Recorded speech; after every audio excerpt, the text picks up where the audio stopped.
Okay, all right, so I'm supposed to read the text. This is 10th canto, first chapter, text 35.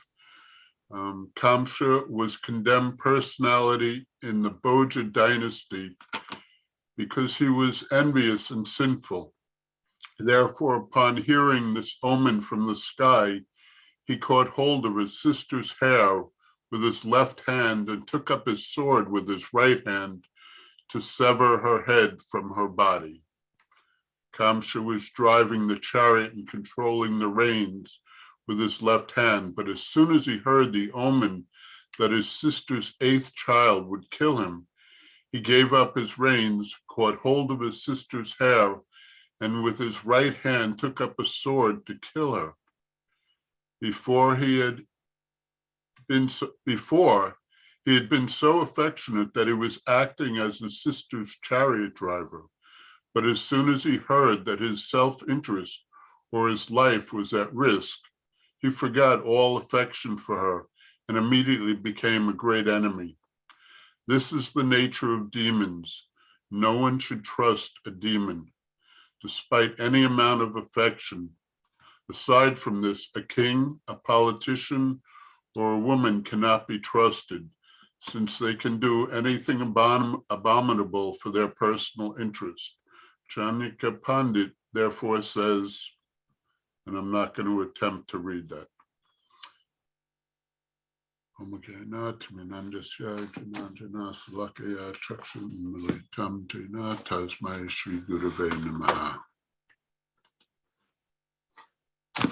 There are so many more qualified people on this Zoom meeting that should be giving this class, but so I'm going to read. We're reading again. Last time I read from Radha Damodar Vilas. I'm going to read a story about Jayananda Prabhu. So Chitsukananda receives Prabhupada's blessings to leave for Mexico to start a center in Latin America. Chitsukananda had been temple president since Madhavisa's departure, and this is in LA, we're talking about LA, and it was largely due to his efforts that the temple was relocated from the small storefront in Frederick Street to the much larger facility on 455 Valencia Street in the infamous Mission District. Actually, this is San Francisco, Berkeley. Due to the rough neighborhood, however, it is always necessary to have devotees on all-night guard duty. Prabhupada selects Keshava from Los Angeles to be the new temple president. When Keshava originally joined the La Cienega temple, Jayananda was the senior devotee. So now Keshava feels self-conscious, thinking that Jayananda should be in charge. But Jayananda doesn't want to accept the status of a leader. Being devoid of ambition, his mood is simply das anudas. Prabhupada wants you to be temple president. You'll do great. I'll help you. I'm here for you. And I'll do whatever service you need to have done. Placing an arm around Keshava, he puts him at ease and encourages him by pledging his full support. He is very enthusiastic to serve because he understands that his constitutional position is a servant.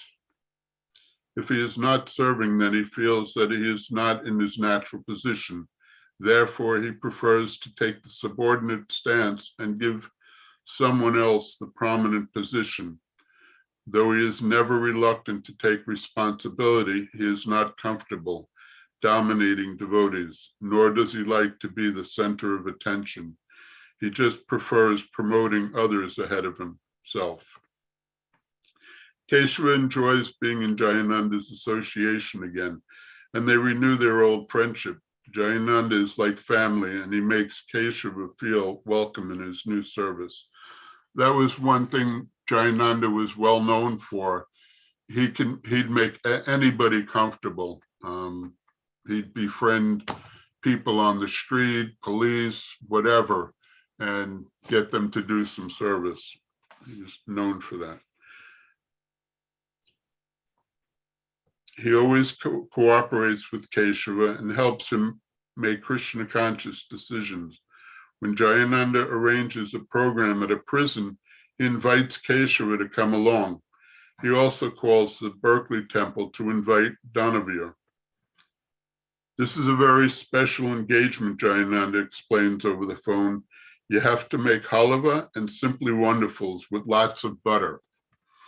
Danavir is Mr. Enthusiasm, so he immediately runs out and purchases tons of butter. Then he cooks up an incredible batch of halava, just swimming in ghee, along with a batch of simply wonderfuls, just oozing with butter.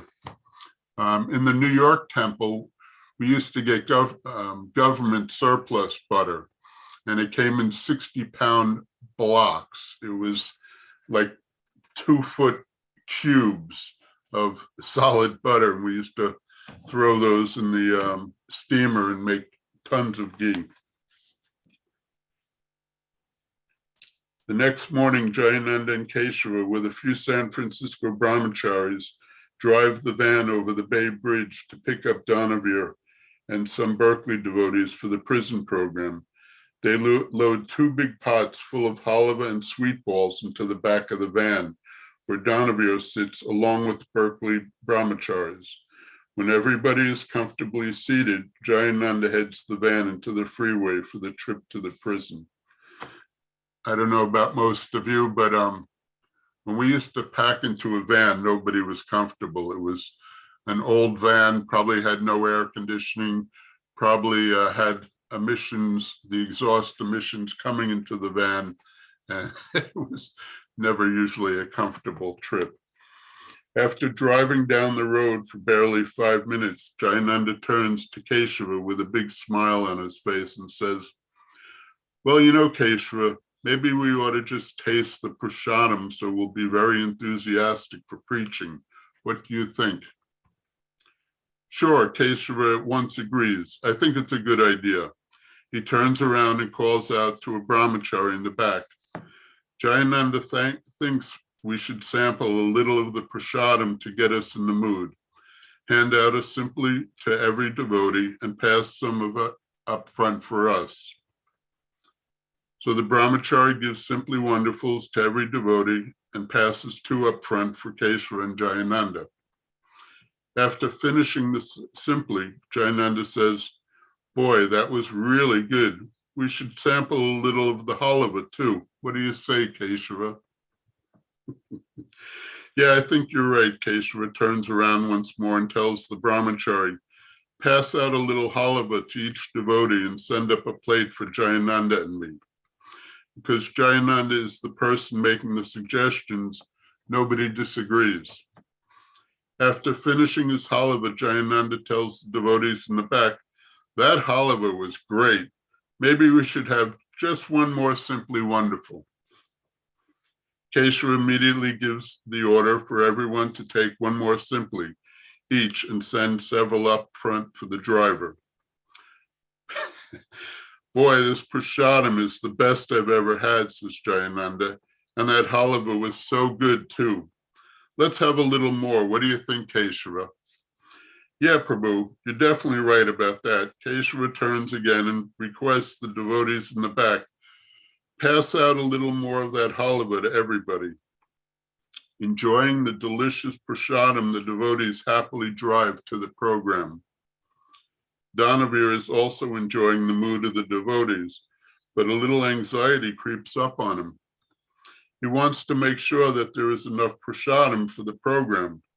He leans over to have a look in the pots. To his amazement, there is nothing left. Not a grain of halava, not a single simply wonderful. The pots are completely empty. Danavir is plunged into anxiety. Oh my God, we're so sinful. We're so fallen. We've eaten all the prasadam that was meant for the distribution at the jail. Just then they reach the prison. As they pull the van up, they are stopped by the guard. Jayananda rolls down the window and the guard sticks his head into the van. He looks sternly at the devotees and says, so you know the rules. you guys don't have any food with you. You know you're not allowed to bring any food inside. Jayananda has a big grin on his face as Keshava assures the guard they have not brought any food. So that's the story I wanted to read. Just one of the wonderful many pastimes of Jayananda Prabhu, who was considered one of the first saints of when he passed away. Prabhupada said he was sure that he went back to Godhead, and he was considered like the first saint in ISKCON. Jayananda wasn't, well, most people joining the temples in those days were 16, 18, 20 years old. Jayananda, I think, was like 30 or maybe a little older. So he was like an old man compared to everybody else. But he was the most humble, hardworking devotee, kind of like Adi Purush Prabhu, who's also always working and serving prasadam and things like. Does everybody know what is Simply Wonderful? I mean, a lot of the temples don't serve butter and everybody's vegan, but Simply Wonderful is just a ball about the size of a golf ball, and it's butter with raisins and sometimes some chopped dates in it. It's just butter. Krishna likes butter. The devotees like butter. Adi Purush Prabhu? It's powdered sugar. Oh, yes. And sometimes some powdered milk, you know. Yes. Coconut, shredded coconut. Right, but mostly butter. Butter and sugar. Real health food. And halva, of course, is farina soaking in butter and ghee. And Bhumi Pati, who was famous on 55th Street for making really, really good halva, it would be butter, ghee, and he'd throw some cream in there just to top it off to make it a nice, rich dessert. I haven't really experienced that kind of prasadam lately, but that's what we grew up on in the old days. I'll share my screen. I just want to show some pictures of Jayananda Prabhu, and then we can open it up for questions. And I also want to talk about a class. Well, it's an interview that a friend of mine's son did with another friend of mine's daughter in Alachua, and very moving interview, and I'd suggest people watch it. It was very inspiring. So I'll share my screen to show some pictures of Jayananda Prabhu, and then people can ask questions. All right, can you see my screen?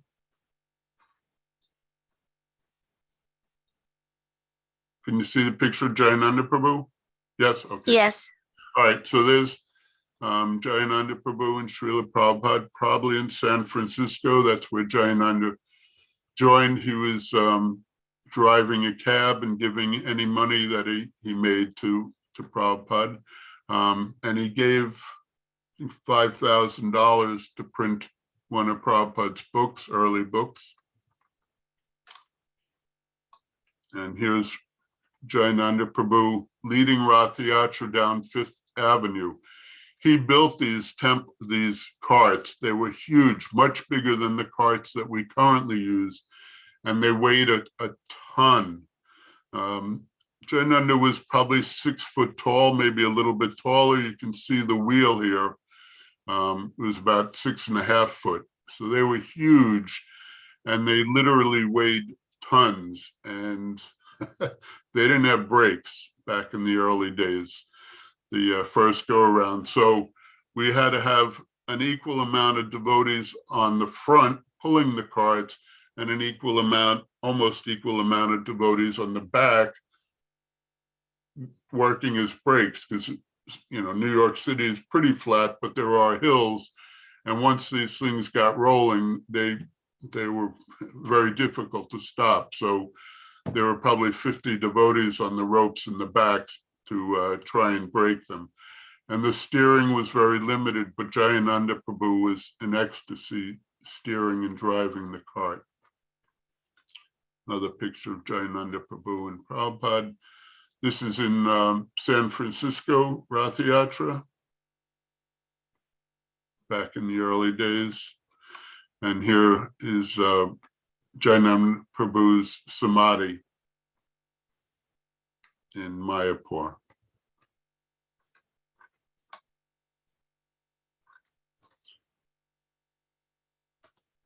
And then there's some more pictures.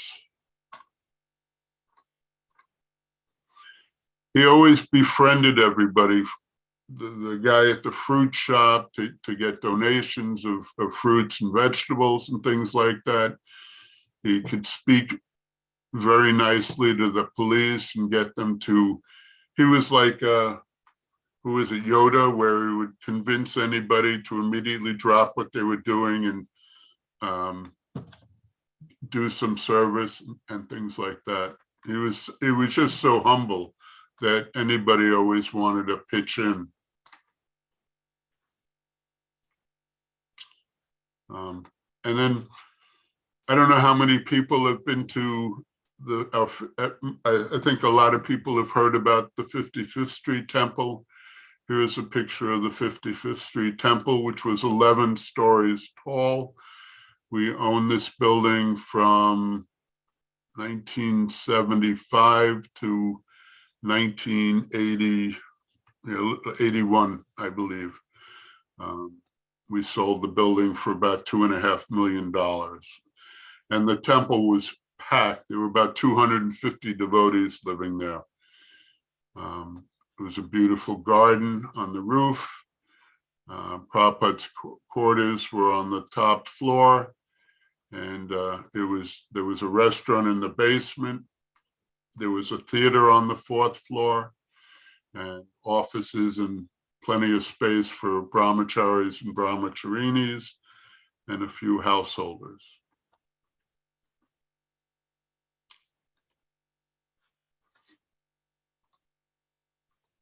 I think this building's probably worth about $25 million these days. They had Hare Krishna, you can see it's 1, 2, 3, 4 stories. The Hare Krishna sign, you could see that for blocks and blocks away.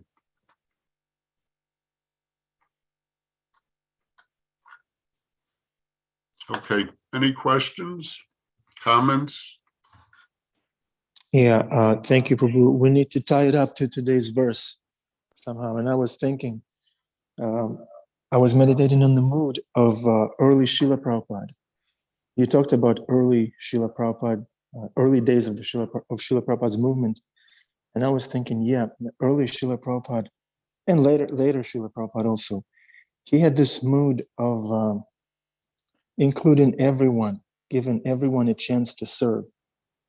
And in today's verse, in the purport, there are some heavy statements. And our audience wants you to unpack them. I'm talking about, if you look at the chat, you'll see the question. It's Andrea.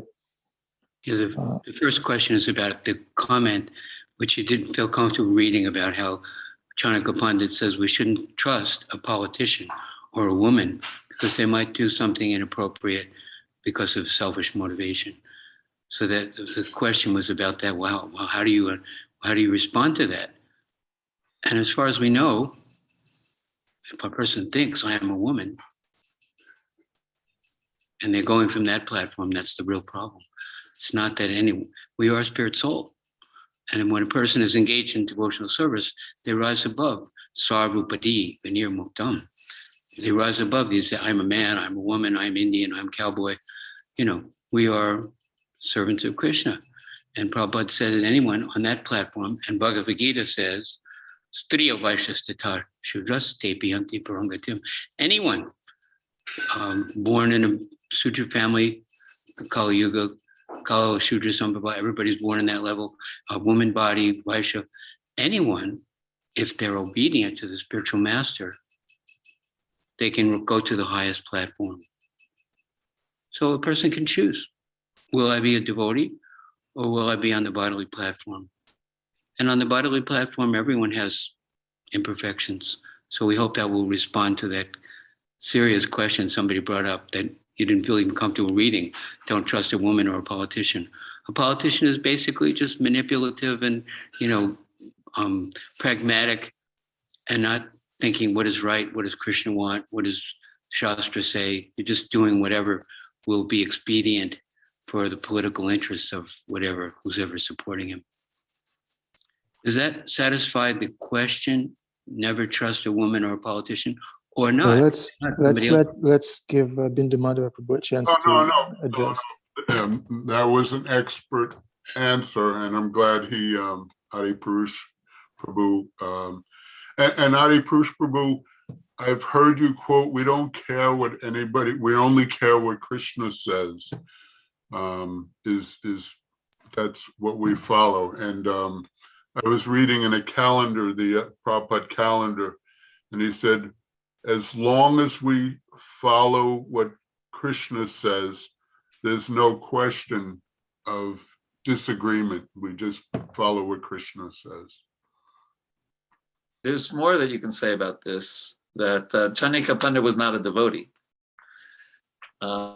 He was, and Prabhupada often will quote things because he's making a point. So here he's making a point about Kamsa as a politician who can't be, and the pastime shows that he can't be trusted, right? Because he changes his mind after he hears the Akashvani. And it just, so he's quoting the whole thing, the Vishvaso Naiva, that includes Stri Su. So he's looking at that from a, Chanika Pandit's looking at that from a, his view as a moralist and a commentator. We also know, though, as Adi Purush was pointing out, that, Samoham, so that Krishna is equal to everyone, and that, what's that verse? What's the, issue? A Brahmana, a dog eater, So from a devotional point of view, it looks different than from a moralistic point of view. But the context is that a politician like Kamsa can't be trusted. And so Prabhupada's quoting Chanakya in that with that reference. There are quite a few quotes in Prabhupada's book, and apparently devotees are writing a book about all these different comments and statements that are in Prabhupada's books that are considered very controversial. I know my good friend Yogeshwar Prabhu is coming out and writing on statements that Prabhupada made about Hitler that don't always sit so well. And then, of course, there's the verse in the 4th canto about women enjoying rape. And so there are often plenty of comments like that aren't necessarily politically correct in today's society, whereas Prabhupada, grew up or was born in the 19th century, in the late 1800s, and grew up in a British-ruled India and things like that. So society was different back then, and so not so politically correct according to today's standards. Jamuna Jaya, would you like to share your realization about that?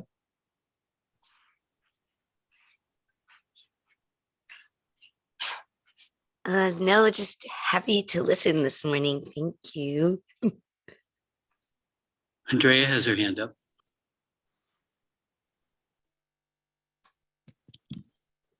Hare Krishna Prabhus. I just want to reflect back to make sure that I understand what everybody's saying. So what I hear that's been explained by 3 of you, which I really appreciate 3 of you taking the time to answer my question, is that it's important for us to separate the social commentary from the spiritual commentary, and to understand the spiritual is separate from the social, kind of like how Chaitanya Sharan Prabhu was talking about yesterday.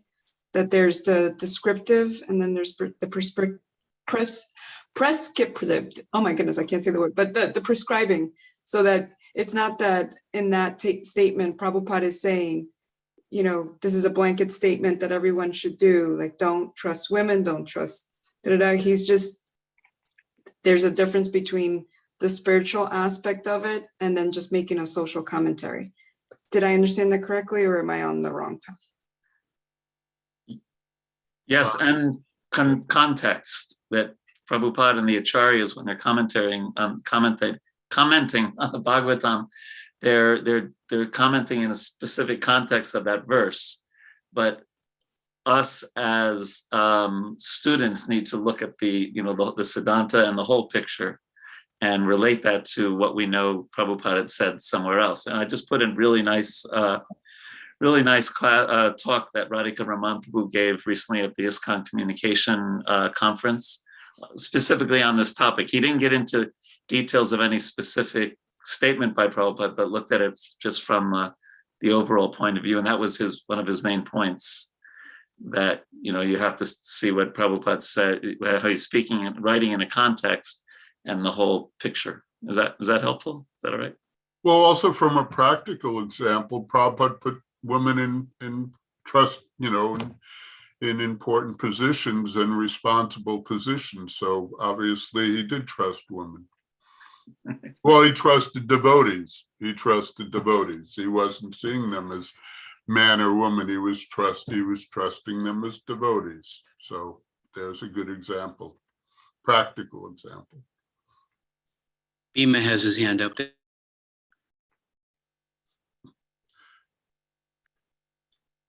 I think his hand's just frozen from he's in the freezing cold there. We can't hear you. You're on mute, Bhima Prabhu. You're muted. This is balmy weather here. It's above 20. With all this to do, it gets really warm under these clothes. I just wanted to say that this actually a deeper import into the whole idea of you can't trust a woman, so to speak, is really you can't trust a woman should not be able to trust a man who views her as a woman. And usually women are a little bit more sensitive about social interactions. They take cues that men are usually dull to, so-called men are usually dull to, and they can detect when a man is acting like a man to them, so to speak. So this lack of trust is from body to body. But if we treat each other, I'm just repeating what everybody else is saying, but trying to just put it in a nutshell, is that we should just all treat each other soul to soul. I find that when I'm even dealing, actually, this is a terrible analogy, but the women treating men, men treating women, when I'm dealing with my horses, the more I treat them, as Prabhupada said, they are people too. Animals are people. When you treat them as people, you approach them with a constitutional respect as a child of Krishna, as a devotee of Krishna, even if they might not be a devotee of Krishna. So what's imperative here is our personal responsibility. Each one of us, our personal responsibility. So we have the descriptive and we have the prescriptive, and then we have what we're going to do about it. And the most important thing is to take responsibility for our own view. So that's all I had to say. Hare Krishna. Thank you. Bhima Prabhu, I really liked your point, how a woman shouldn't trust a man who views her as a woman. I really liked it. It reminded me of the way Raghunath Prabhu from Wisdom of the Sages, he anytime he reads a statement or makes a statement that is used in the category of men, women, and so on, he says it's reversible. It's reversible. If you read something that says a woman, then you should reverse immediately. Prabhupada may not have used this reversible terms or neutral terms, but from spiritual standpoint, it's absolutely reversible. That's how we should approach those things. If we're talking about the bodily platform, whether you're a woman or a man, it doesn't matter. If you're on the bodily platform, that applies to you, that statement from the Shastra. And also, we should actually not trust ourselves. Really, we should not trust ourselves if we feel like we are being somewhat moved by the presence of the opposite sex. We should understand that we have become untrustworthy. Our body and our mind is now under the ropes of the mode of passion, etc., or anger tied together. So we should actually not trust ourselves. We should only trust what we know to be true, which is Guru, Sadhu, and Shastra, and our heart, which would resonate the echo of Guru, Sadhu, and Shastra. So the most important takeaway here is that we should not trust our own mind to do what's right. Hare Krishna. Yes, Satyarup Maharaj says that thing about one minute. There was a statement, best not to be alone with even your mother, your daughter, your sister, because, and somebody said, well, that's just about these low-class people. If if it is a Brahmin, a devotee, then we don't. And Maharaj said, well, here's the point. Maybe a good man, but the senses are like serpents. And if we're not careful, they may act. And we mentioned one time we were doing collection donations and book distribution in Alabama and off-campus university housing. And we went in one apartment and this student, he had a big terrarium, glass, like a big fishbowl with a copperhead and a rattlesnake in it, right in his room. And it was huge and they were so ugly and sinister looking, these snakes. And I said to him, wow, aren't you uncomfortable having these poisonous, venomous, snaky guys here right in your room? And he showed me this glass on the top with some little opening. And while he was talking to me, tell me how safe it was, he's reached in to change the water. And 1 second he looked away to me and the copperhead bit him right on the arm. Just snapped right into the forearm. And the whole arm swelled up purple and red, and they drove him to the hospital. But the point is, the senses, like Bhima was saying, the senses are like serpents, so we have to be careful. We may be a good person, but it's automatic. Well, the butter and the fire, if the butter is near the fire, the butter melts. The fire has that effect. So we may not be on the bodily platform, but we have to understand that we're working within the body. And there are certain automatic, it's in the DNA, it's right in the hard drive. We have to be very careful. Caution is appropriate. Fortunately or unfortunately, we have so many examples of men who couldn't be trusted. So it isn't just applying to women. God, there are so many men that have done the wrong thing. So I think it could be applied equally to men and women, especially in Kali Yuga.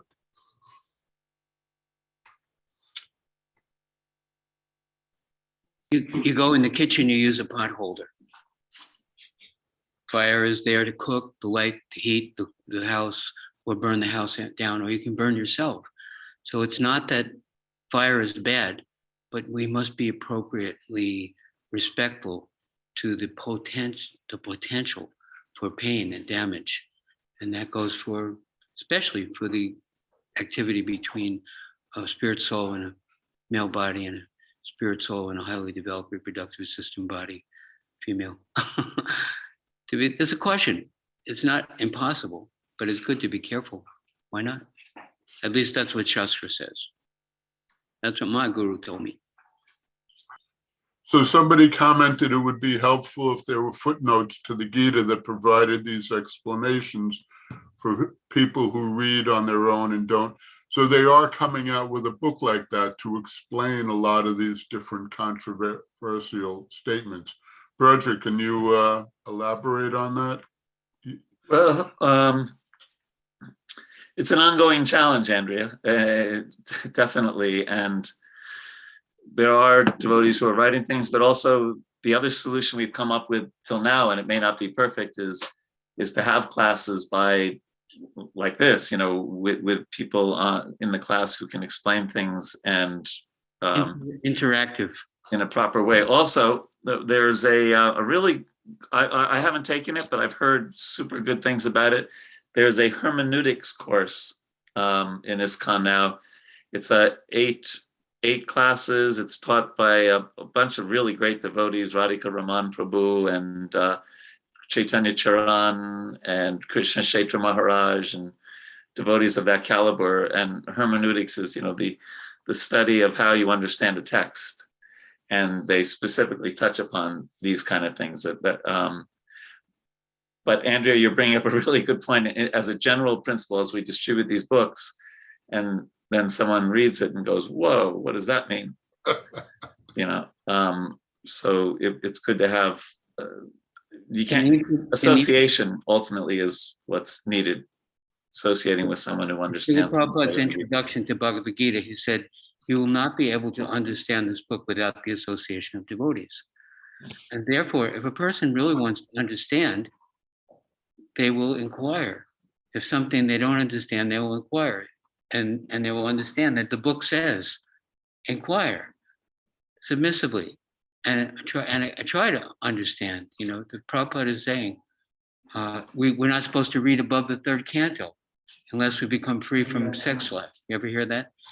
But we're reading the 10th canto, and Prabhupada presented, wait a minute, Arjun's talking.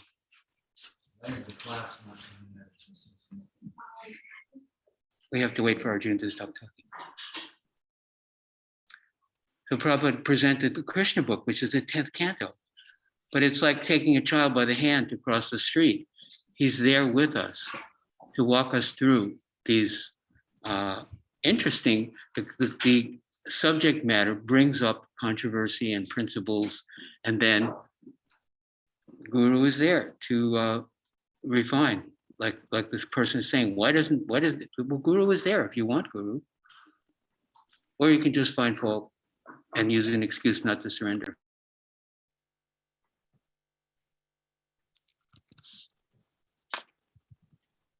I remember Ganesham Prabhu was once giving class here at the Bhakti Center, and he said that the scripture, Bhagavad Gita, has been around in English language for decades, even before Srila Prabhupada came. Bhagavad Gita was there, but there was no movement. There wasn't a single devotee in the West. But when the association was started, when Srila Prabhupada created the Vaishnava Sangha, the community, then when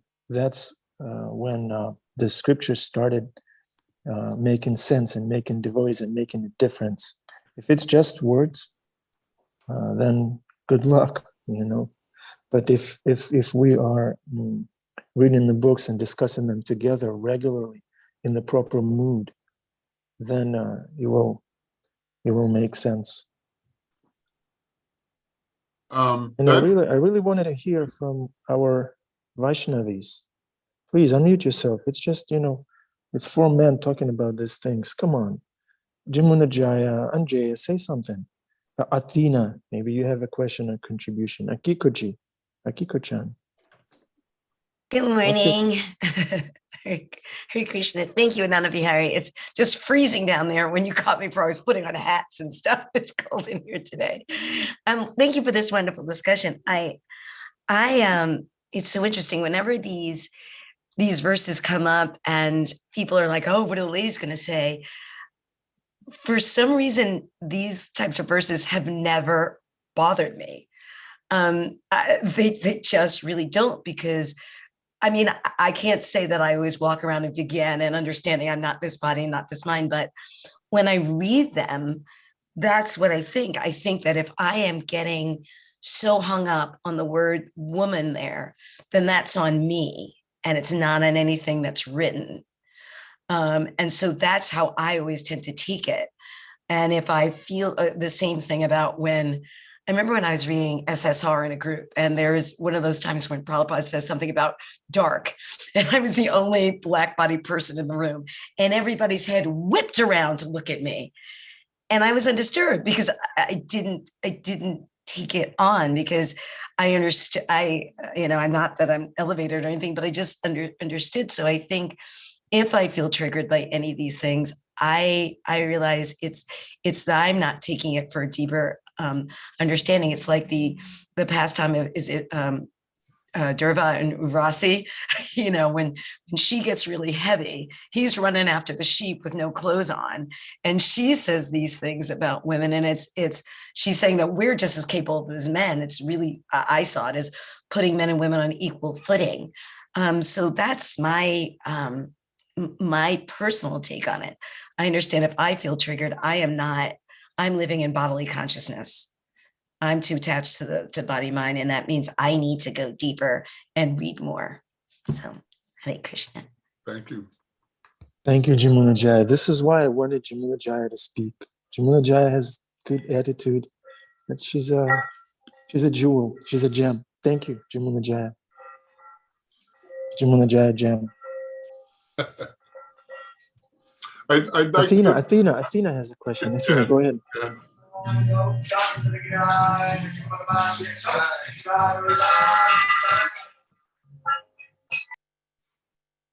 Hare Krishna. I guess I just wanted to add, since you're asking for women's comments. Truthfully, I look at it as a very general kind of overall. It's not an absolute, but in general, you look at politicians, you look at women. The natural nature, it's a little more duplicitous. Women are very intelligent. They can manipulate to get what they want.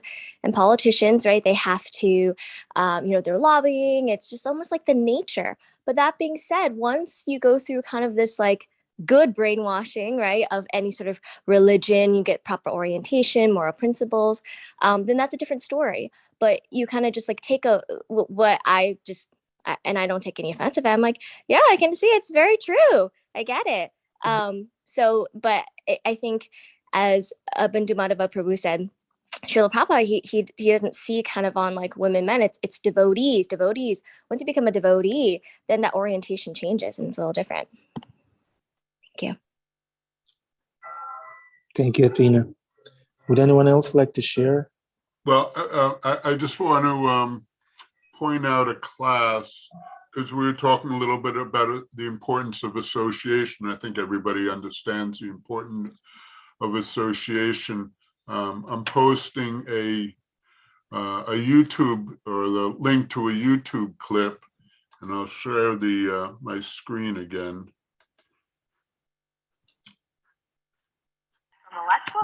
This woman, Saranagati, she's the daughter of a good friend of mine, and brought up in Krishna conscious. She's a beautiful young woman, and everybody was encouraging her to become a model. Her parents, well, definitely her father, wasn't overly enthusiastic, but he did encourage her. And it talks about her growing up in Krishna consciousness, becoming a model, and then being in Miami and Chicago and all, doing all these modeling gigs, and falling away from Krishna consciousness. And she's very open and honest. The interview was done by Yogeshwar's son,